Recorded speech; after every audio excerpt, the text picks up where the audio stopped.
I've always lived by this, like, never be content with anything that you've ever done. And not to go back to the opportunity thing, but Yeah. It's always, any chance that you get, especially late in my career, like I was really trying to deliver in a time that, I physically probably wasn't at my best. So everything mattered. And, Right. And I knew I probably needed a little longer to get to where I wanted to go and telling that story. Yeah. But, it was just, once you've tasted it, man, it's hard Yeah. because you know what got you to that point. And you just can't, you're right. You just can't flip it off. And Yeah. But somehow both of you always, like, y'all always hit the, like, pinnacle of a match, like almost just perfect. You and Sean, you and Cena this summer at SummerSlam. I mean, we were watching backstage. It was so dang good. Like, Yeah. but y'all still continue to go top that match and go top. And I think it's because of that passion that y'all are talking about right now. Like, not being content when we're looking at it going, how can you not be content with near perfection? Like, right. I don't know. I don't want to like use the word, but I think like, because he kind of hinted on it, it's addictive. Oh, yeah. But that's, especially growing up in the business, that was always a hard thing to see, is some of the legends could not handle Oh, yeah. it not existing anymore. And, Yes. and they'd kind of, crash out, as we say today, and you'd see it all in front of you. And I always liked the ones that could parlay into normal life and normal career and maybe on the other side of the camera, because that is tough. Yeah. I can't, like, if you're Rick or one of these, like, guys who did it every single night, and then all of a sudden, That's it. or even if you see it coming, like, Yeah. oh, you're not, someone else is coming. They're on the way. I don't know. I think I got a good perspective on it as a kid because I grew up and Dusty was an old man wrestler already. He'd already had the run. Right. Dustin had him when he was in the run. I had him as like already the run, and he had really developed he had found a good place in his life.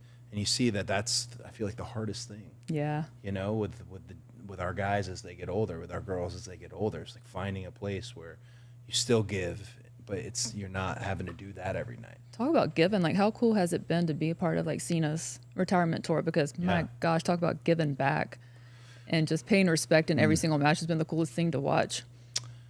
I think sometimes, as a wrestler, I feel like anytime we're telling a story, you think the world revolves around you in a sense. Like, they'll remember this. What if we did this callback? And then, old WWE is like, no one remembers what happened last week, which is actually good advice because every time you go out there, you should try and remind them of who you are. But one of the things about John that I was so grateful for and definitely didn't think I would get the chance to do was I drove John pre-bus the whole time. So I drove him around from when I got here, and I was with Randy a little bit, but that's a wild ride. And and as everyone knows, God bless. And then I was with John the most of the time, which was also a wild ride, but he was teaching without teaching. Right. Just he'd sit there and I'd hear him talk to Joe Hickey and get the numbers. And then in my mind, I'm thinking, all right, I got to talk to Joe Hickey. And I didn't do any of this stuff till I came back. Yeah. And he said something to me in a promo that came out of nowhere. He goes, you took the playbook and you did it wrong. And again, we're like having this contentious moment in a promo, but I thought, like, he ain't lying on the took the playbook part. Right. I took everything I saw him do. And I tried to apply it as the moment I left here, which didn't take right away. But once I got in the infrastructure here, his general guideline for being a virtuous babyface or whatever, I thought, man, Virtuous. right. And I thought, I this is a good line to follow. So the fact that I got to stand across from him and I got him to see me, that was huge for me. I need you to see me. Great. I'm your little understudy and I wanted to be like you, all that, but now I need you to see me. And I thought wrestling is far more real than people think, right? Yes. Yeah. He won't until we get it done, right? Until we have that SummerSlam match. And I thought, Y'all got it I'm done. I'm glad I did not. The first thing I think of is like I didn't blow the stuff you taught. Like I didn't screw it up, right? I'll screw it up at some, but I didn't screw it up with you. And that was just a huge honor to be a part of. Huge. We were watching it backstage, and do you remember? So we were sitting on the backside of Gorilla, the back wall, and it was you, then it was me, Punk, and Brandy. And y'all were deep into the match now. I mean, like, I don't know, like 5 attitude adjustments in, I don't know how many false finishes. Like, we were like, you know, hook, line, sinker. Like, what is going on? Yeah. And then Brandy turned, she goes, normally I ask him, like, is there anything you need to give me a heads up on or what's happening in the match? She goes, I didn't ask tonight. Now I'm really wishing I had. It's better And that I'm- she didn't. Yeah. Yeah, I always think normally better. I was like, yeah, sometimes not. But at that very moment, I kid you not, do you not remember this? Mark stands up and proceeds to power walk. I'm talking like stomp, doesn't look our way, doesn't say, I'll be back, nothing. Power walks through the curtain in Gorilla. And me, Punk, and Brandy almost at the same time were like, is he? Because he'd come out the year before Exactly. at WrestleMania, and not many people knew. I did know about that one, but we're like, is he? And I said, is he about to do a run in? She's like, I have no idea. And Punk's eyes are big, and we're like, I kid you, probably 4 or 5 minutes. He comes back through the curtain. I'm like, where are you at? He's like, I had to go pee. There's a porta potty through the curtain. and I'm like, are you serious right now? Oh, Like, I we love- I all love thought it. you were about to do a run in. Oh, I mean, I'm a little older mean, it's now. When just- you get but that you were like call, that- you don't know. You got you like Yeah. you don't know where when you're That's in Gorilla. exact- Like you don't know where the closest restrooms at. So Yeah. when you get the call, But you went through the curtain, and I didn't know like where the ramp was. It was funny. That's we what- all you know had what this it was. moment of, I bet the porta potty was on the other side before you go out. So I had to hit that quick. I mean, because I didn't want to miss the finish. But- See, That's why I was in a hurry. I didn't want to miss the You finish. knew when You to, were you knew it was power time. I walking can just go like- now and get back. Yeah, for the but finish. you can't be messing around. When, But all when three of us you were like- get that bladder like that. You gotta. it was great. Did you know about WrestleMania 40? Did you know? I knew. Okay. She I knew, did know, but Yeah. So we had Oh, a suite. That's Yeah. kind of what we do now. We get the suite and we sit up there and watch like the that. show, right? Yeah. Except know. Kaya, and she was ringside, and I didn't tell her. So no one. I don't think you Nobody were the knew. only one that Yeah. that I told. Yeah. And there's what 20 Yeah. plus people in my suite, and I'm And like, you were up there. and I'm up there, right? Oh man. And I finally said, I got to go. So I get up and walk out. I really don't acknowledge or say anything to anybody, but I get up and then go down and we do the piece of business. And I guess like everybody was like, they were all pissed at me, like I was supposed to let. No, you I gotta wasn't keep- going to Kaya ruin was that excited. for everybody. Like I can't believe you didn't tell us. I'm Yeah. like, well, why would I tell you? Yeah, it was like good. that'd take all the fun. I'd take all the fun out of what just happened. But Yeah, so we thought you were just going to have us back again that night. so we got to where we're at. I got to go back to WrestleMania 29, which I've heard from your end of it was kind of one of those days that happened that really let you know. Was this when I got cut in Gorilla? Yes, yeah. Okay. All right. Yeah. Well, yeah. The you got worst. cut because Yeah. me and Punk we went longer than we should. I never blamed you guys though. There was a P Diddy performance as well. Well, Oh, geez. yeah, Oh, but geez. Let's blame I that. don't We think- I were don't- blaming P. Diddy, put I it think on P. the Diddy's record. gonna- Like, it was his fault. I felt horrible because I got to see you a little bit in passing. Yeah. Yeah. Of how disappointed and Yeah, I was hurt that you destroyed. were Yeah. that you didn't go out, right? And I remember you just wanted to saying make that something to walk. me about that, about seeing him, and you were, and that was the point in your career where you'd come back and you were flat for however long after Yeah. the match. But I remember you saying something like how, God, I feel bad. Like I saw Cody, and Well, he did. When he told us we were cut, when Vince said we were cut, everyone had a different reaction. We're talking about how you react to the money, right? My reaction was one of the worst reactions. I think I wanted to fight. I was because it wasn't. We were in Gorilla. Yeah. And I Right. kind of knew sometimes you're too smart for your own good. I kind of knew the general outline of the rest of the show. I'm thinking, really?